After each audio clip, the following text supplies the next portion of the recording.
हमारा मन कैसा हो उसके बारे में हम अलग अलग बातें समझ रहे हैं। तो आज हम समझेंगे कि हमारा मन वरदानी मन हो। वरदानी मन का क्या अर्थ होता है? एक अर्थ तो यही निकलता है कि मेरे मन से सबके लिए दुआएं निकलती रहें, और दूसरा, मेरे मन के द्वारा मैं सबके लिए जब वरदान देती रहती हूँ, दुआएं देती रहती हूँ, तो सबकी मेरे प्रति दुआएं वो दिल से निकलती रहें। यानी कि मैं दुआएं देती रहूं और साथ में मुझे दुआएं मिलती भी रहें। तो ऐसा वरदानी मन तो सबको पसंद आएगा। अभी ऐसा वरदानी मन हो जाए, उसके लिए करे तो क्या करे? तो सबसे पहले पॉइंट तो यही है कि मन को डिटॉक्स करना पड़ेगा।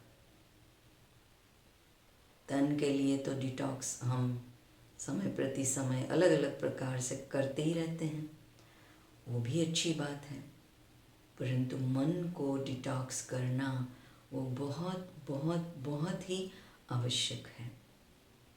चलो एक एग्ज़ाम्पल लेते हैं कि एक कंटेनर है और वो ऑलरेडी उसके अंदर अलग अलग स्टोन्स भरे हुए हैं।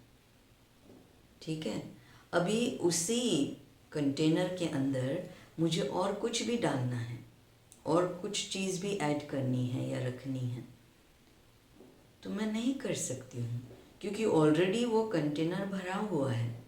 उसको मुझे खाली करना पड़ेगा, तब जा कर के मैं उसमें कुछ दूसरी चीज़ रख सकती हूँ। तो हमारा मन कोई ऐसा स्थूल कंटेनर तो नहीं है ना, कि चलो यूं कर दिया और वो खाली हो जाएगा। उसमें तो जन्म जन्मांतर का, हमारे पास्ट के कितने सालों का, कितने जन्मों का, कितने सारा खजाना जो है, या फिर मतलब उसमें भरा हुआ है ऑलरेडी कंटेंट। अभी उसको खाली करने के लिए स्वयं को डिटर्मिन होकर के उसको डिटॉक्स करना ही पड़ेगा।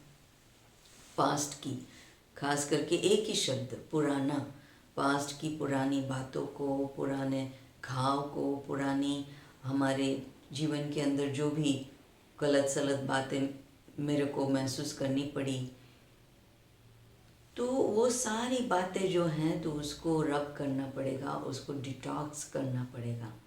उसके लिए चाहे तो आप मेडिटेशन अप्लाई करें, चाहे तो आप लेटर लिखे भगवान को कि मैं पास्ट का ये सब रब करना चाहता हूँ, आप मुझे मदद कीजिए। या फिर कोई भी कारगर विधि को अपना करके मन को डिटॉक्स करना ही हर हाल में पड़ेगा, तब जाके मेरा मन वो वरदानी हो सकता है। दूसरा है लेटिंग गो। पास्ट की, कई बार ऐसा होता है ना, किसी ने हमारा अपमान कर दिया, ठीक है, तो वो व्यक्ति तो अपमान करके भूल भी गई होती है, शायद उसने शरीर भी छोड़ दिया हो, लेकिन फिर भी जब भी उस व्यक्ति का जिक्र आएगा, जब भी उस व्यक्ति को हम याद करेंगे, तो हम क्या कहेंगे? 100 जनों के बीच में उसने मेरा ऐसा इंसल्ट किया था। ऐसे ऐसे शब्द, डायलॉग भी याद रहता है। हमें डायलॉग भी याद रहते हैं, situations, environment, everything as it is, वो सारा हम अच्छे से रिकॉल करते रहते हैं और मन को और खुद को दुखी करते रहते हैं, और फिर सुना करके दूसरों का मन भी खट्टा करते रहते हैं। तो इस प्रकार से हम पुरानी बातों को, पुराने अपमानजनक बातों को, या ऐसी जो बिन ज़रूरी है, उनको पकड़ करके बैठे हैं मन में, उसको गठरियाँ उसकी बांध करके बैठे हैं।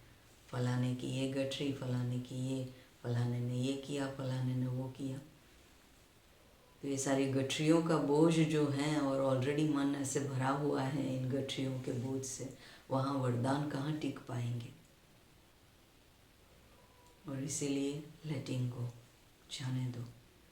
जिसने जो किया सो किया, उसने बुरा कर्म किया तो उसके कर्म उसके साथ है, पर मैं उसको विदा दे दूँ, मैं उसको जाने दूँ। तो समझ करके जब ऐसे लेटिंग गो करेंगे, तब फिर हमारा मन वो वरदान भरने के काबिल हो जाएगा। और दूसरा है लेट इट बी। हमको आदत पड़ी हुई है, फलाने को है ना ऐसे करना चाहिए, फलाने को ऐसे बोलना चाहिए, फलाने को, सरकार को ये करना चाहिए। खुद को, खुद की कमी पेशी को तो हम नज़रअंदाज करेंगे, लेकिन दूसरों की ऊंचाई नीचाई को हम तुरंत पॉइंट आउट करेंगे और उसमें ही उलझे रहते हैं, बिजी रहते हैं। माइंड बिजी कहाँ रहता है? इसमें। और इसीलिए जो है, जैसा है, जहाँ है, लेट इट बी। आप उसमें कुछ सुधार कर सकते हैं, कुछ नया ला सकते हैं, इम्प्लीमेंट कर सकते हैं कुछ नई बात, ठीक है, वरना लेट इट बी। सारी दुनिया का बोझ, इसका उसका उसका उसका, तो बोझ से मन भारी हो जाता है। वहाँ वरदानों की फुलवारी कहाँ खिलने वाली है। और इसीलिए दूसरी पॉइंट है लेट इट बी।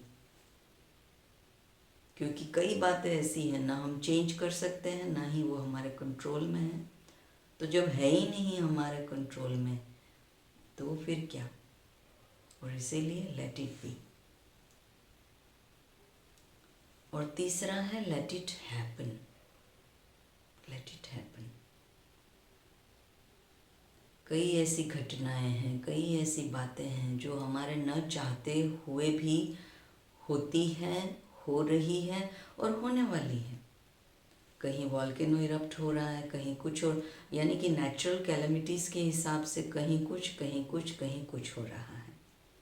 दूसरी बात, हमारे रिलेशंस और सर्कल में किसी ने कुछ किया, किसी ने भाग करके शादी कर ली, किसी ने कुछ कर लिया, किसी, पता नहीं लोग क्या क्या तो करते रहते हैं। और इसीलिए लेट इट हैपन। सारा ध्यान वो मेरे पर मुझे लाना पड़ेगा, मुझे क्या करना है। किसी ने क्या किया, कौन क्या कर रहा है, कौन क्यों कर रहा है, कौन कैसे कर रहा है, ऐसे अगर मैं अपने मन को बिजी कर दूंगी या मेरे मन की शक्ति को मिसयूज कर दूंगी, तो फिर तो गए काम से। फिर तो हम अपने मन को वरदानी मन नहीं बना सकते हैं। और इसीलिए ये 4 बातें आप सबके सामने रखी कि हर हाल में मन को डिटॉक्स करना है। दूसरा लेटिंग गो, तीसरा लेट इट बी, और चौथा है लेट इट हैपन। देखो, सारी दुनिया का बोझ उठाने की कहीं पर भी किसी को भी कोई भी ज़रूरत नहीं है। अगर मैं स्वयं का बोझ उठा लेती हूँ और मन का ये बोझ जो है वो हल्का कर लेती हूँ, तो जहाँ मैंने अपने पर इस प्रकार से ध्यान देने की शुरुआत कर दी, दुनिया में से एटलीस्ट एक इंसान तो अच्छा बन गया ना। शुरुआत मेरे से ही तो हो गई ना। और इसीलिए मेरा मन वो वरदानी मन बना रहे, यही मेरे अपने लिए मुझे दुआ करनी है। जब मैं स्वयं को ये दुआ देती रहूँगी तो ऑटोमेटिकली दूसरों की दुआएं वो तो मुझे मिलनी ही है। और स्वयं भगवान परमात्मा की दुआएं वो तो नेचुरली मिलनी ही मिलनी है। तो आप सबका मन वो सदा वरदानी मन बना रहे। इसी शुभकामना के साथ मैं यहाँ ही स्टॉप करती हूँ और फिर से कुछ नई बातें लेकर के आपके सामने हाजिर हो जाऊंगी। तब तक आप अपना ख्याल रखिएगा और आपके अमूल्य समय के लिए आपका बेहद शुक्रिया।